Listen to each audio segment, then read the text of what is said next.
So great to see all of you guys again. Thanks so much for tuning in to the first video. If you haven't seen the first video, please go watch the first video. We made it to kind of precurse this video. Like I said before, my name is Em, or Melanie. My name's Jared. And so we do chat with Em and Jay. And so a lot of you guys had some questions, like I mentioned in the first video, about the status and how my brother was doing. And thank you so much for being concerned and caring. We really, really appreciate your thoughts and your prayers, as I know many of you guys have been praying. But we didn't really do anything with a broader audience. And I think that that was kind of for the sensitivity of him and what he was going through. But also wanting to give him the voice and to be able to speak to what he was feeling instead of me just jumping in and sharing what I'm sharing. I didn't want to break into here first and say it was really hard. It still is really hard for me to process it. And so everybody processes different things different ways. And so Jerry, I want to kind of go into that, like how we process that. I think for me, I stood back and was like, I'm really overwhelmed. I need to be the rock for my family. I need to support my brother. And so for me, I'm a big shover downer. Like I tend to shove down my thoughts, shove down my emotions because it's just too much. And so I think, Jared, you might have a different way of handling it, but I'd love to talk about like how do you process things like that? Like process having a brain tumor at 21.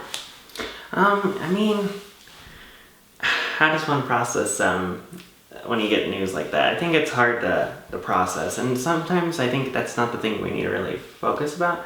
I think processing, maybe don't focus on the word itself. People process things different ways, but you don't have to actually clearly say, I'm processing, or I'm going through this, or I'm thinking through this.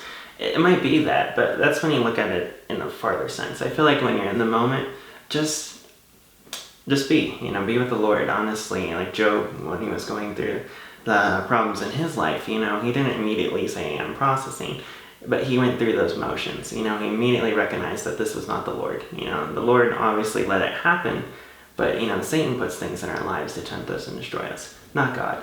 And I think it's important to remember that even though God allows these things to happen in our lives, and even though he allows these crazy things to happen, and they're concerning to us, I think it's important to always remember that he's good and he's a good God. And so, if you can take the good things in our life, we have to be willing to take these bad things as well. So like as you, from this perspective, before we tell them all the results, because that's a little jump to the excitement part, but how would you want someone to encourage, or how would you encourage someone to respond to someone who's going through something like you were going through, that season of waiting? Like I know a lot of us are waiting for relationships and things like that. But what are some of the things, like medical perspective, that you'd be like, I would love it if someone responded like this, or what would have been helpful in those moments that may or may not have happened? Yeah, I think main point is just listen. I think that's the easiest thing to do, and it's obviously something we don't do all the time. I think we try to jump to conclusions, try to fix problems, and those are good things. We need those type of people. But I think there's also a point, like the Bible says, rejoice with those who rejoice and weep with those who weep. I think it's important to remember that, when someone's going through that hard time, yes, try to fix the problem, but also just listen to them. Sometimes they just need someone to talk to. They need someone to stress out how they're feeling, like it's okay to feel that way and allow them to actually feel that way. Obviously, it's not okay to stay in situations like that sometimes, but to talk with them, talk through it with them, just be there, be a friend, and be a mom or dad or a sister or a sibling, a brother, whatever it is, just be there for them. Yeah, and I think it's important to share with you guys, we would love to pray for you guys if you guys are in a season of waiting or a medical situation. We know that really, really well, and maybe we're not the best at sharing it with everybody in the moment, and that's totally fair. You can private message me or whatever. But yeah, let's go ahead and go to, so you went to Mayo. Yes. And we kind of had some processing testing about 5 months ago, would you say?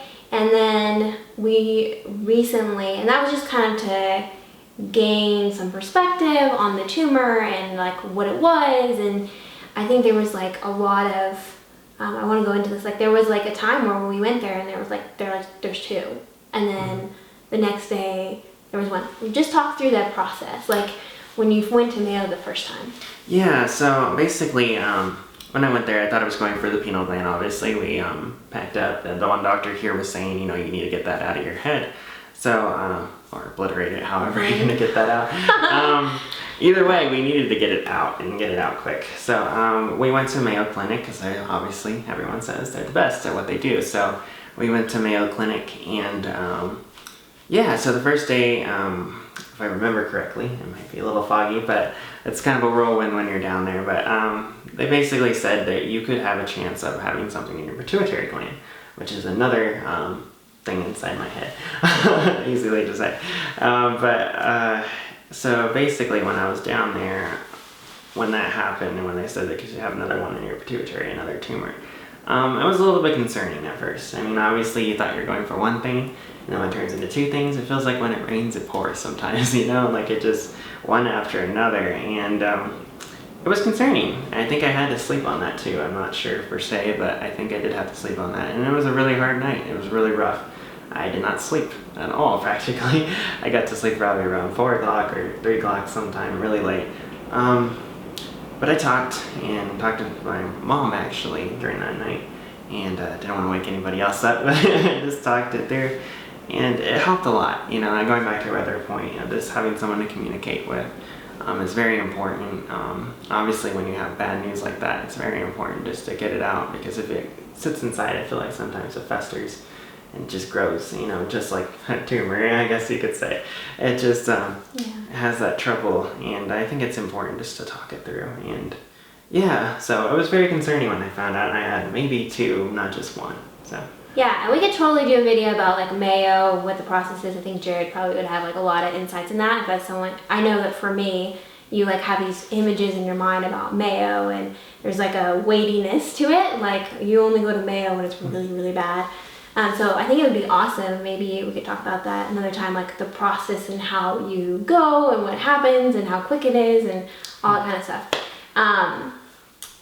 But let's go into, so we had that appointment, you found out you only had 1 tumor, and then you were like left to kind of deal with it, right? And there was like a lot of frustration. Talk about that, like.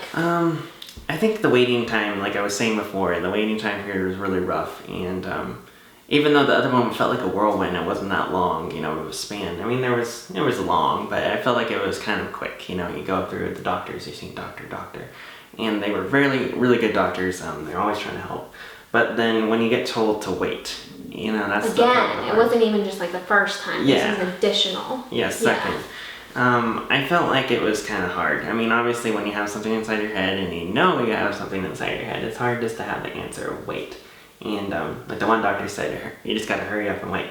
Obviously that makes no sense. It's contradictory. Yeah. But I feel like, it was important too. It grows you even more with the Lord. And I think that's always important. I keep bringing that subject back, growing with God.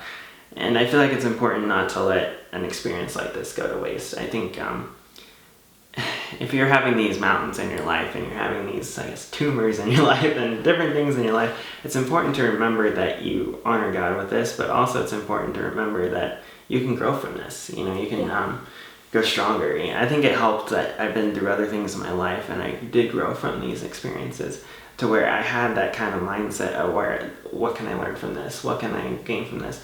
Obviously, I had it rough. Like I was having headaches and other things, so it was still very rough. I'm not saying it was super easy.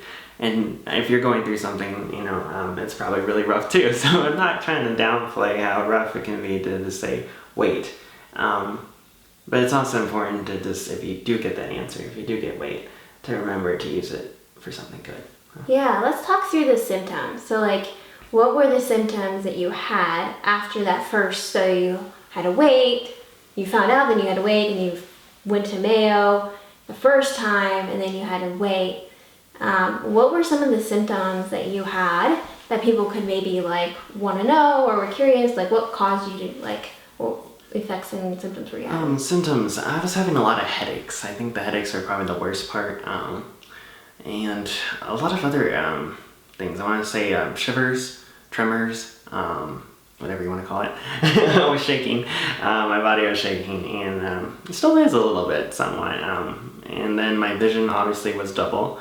I didn't wear my glasses for the longest time because I didn't have a prism inside of them, and I just now got that. But I didn't have that type of comfortability, I guess you could say. I was wearing an eye patch to try to get rid of one. You looked like a pirate. Yeah. To get rid of one of my eyes, and just to wear, well, not get rid of it, but to cover it. It was just to get relief, any way to get relief. Honestly, I was laying down a lot. You probably remember that. I was just laying on my back. And it was just hard. I mean, I'm not a big fan of medication. And I think that's one big thing. They were giving me different types of medications to try to cause these headaches to go away. And I still haven't found one I'm a big fan of, or anything that can get rid of the headaches, because I've been having a lot of migraines lately. So yes, it was just really rough, I would say. It's rough dealing with all those things, because you're not only going through a mental battle, or spiritual battle, I guess you can call it. Actually, that's what it is, a spiritual battle. But you're also going through a physical battle too, and it weighs hard on you. But I think one thing that I really enjoyed from the physical part, I know if you can enjoy something from that, was it was cool to experience pain for Christ. I think is very important, and to understand what other people go through when they're going through something painful. I think it gives you a new perspective, and it gives you a new understanding. It makes you more appreciative of when you're not going through that, and it also gives you more of a perspective on what Christ went through. Obviously, a very small portion of that, because none of us could say we've been through what Christ went on the cross, but I think it definitely gave you a good perspective on that. Yeah.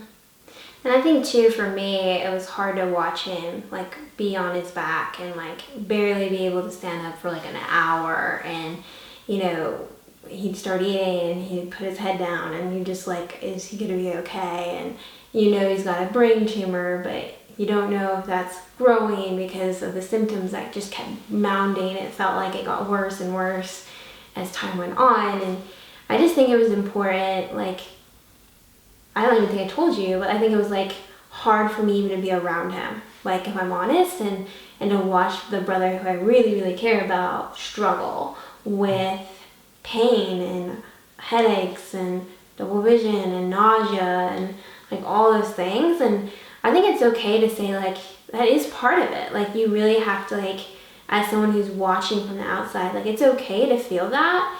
You have to show your support, but I had definitely put a lot of boundaries around myself to cry out to God and be angry at God without showing that to him. And I don't think he really knew that. Like, I don't think that was something that I really shared. When I go to, like, you went to Mayo and you found out that, well, why don't you just tell him?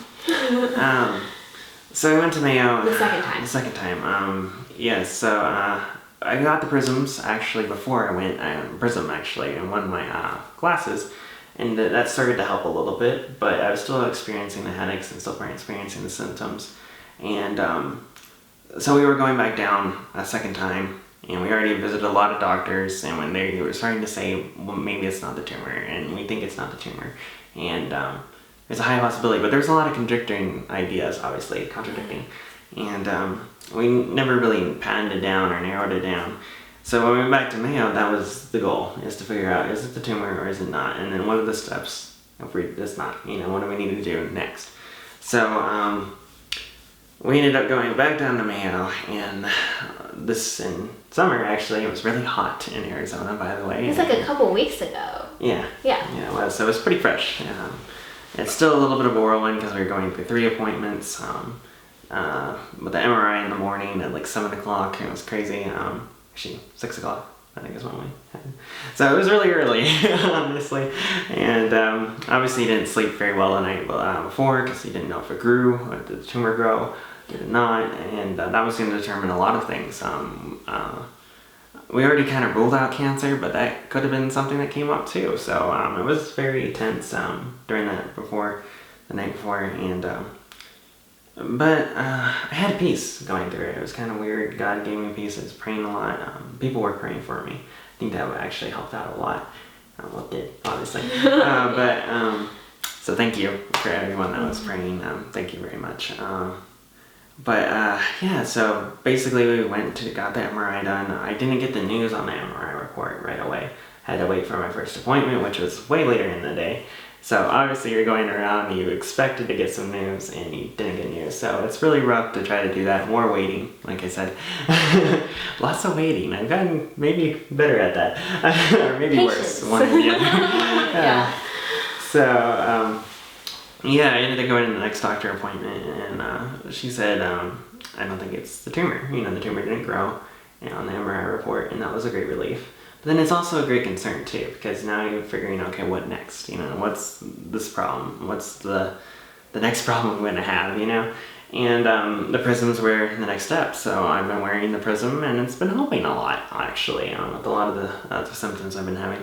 But I still have the headaches and other things. So I'm getting referred to a headache specialist, which is coming up later during the week, actually. That's a future thing, so... Future conversation. It hasn't even happened yet. Yeah. So... Basically, to summarize, that we got really good news that his tumor didn't grow, and that the symptoms that he has are something that we're going to have to manage and learn how to do that. You have seen the eye therapist, you're going to go to a headache doctor.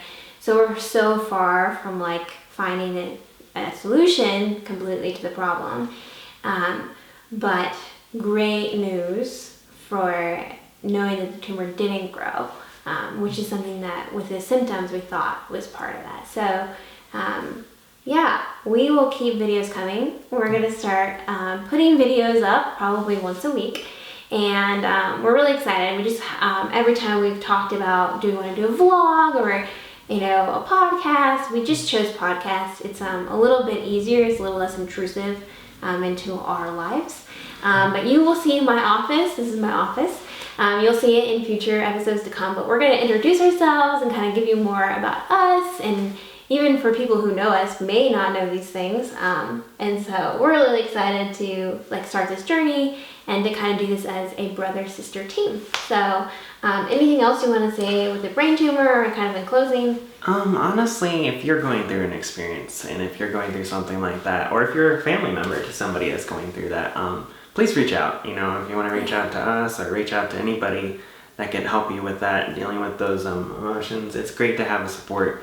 And yeah, don't carry that burden alone. Obviously God was meant to carry our burdens, but he wants to carry our burdens. And people in life should help out. Confess, talk to somebody, just somehow get it off your chest. It's easier to carry it when other people help. So well, yeah, and know that if you guys comment or share your prayer concern, we would love to be that support system for you guys. And yeah, we look forward to sharing more exciting things with you guys in the future. Bye. Bye.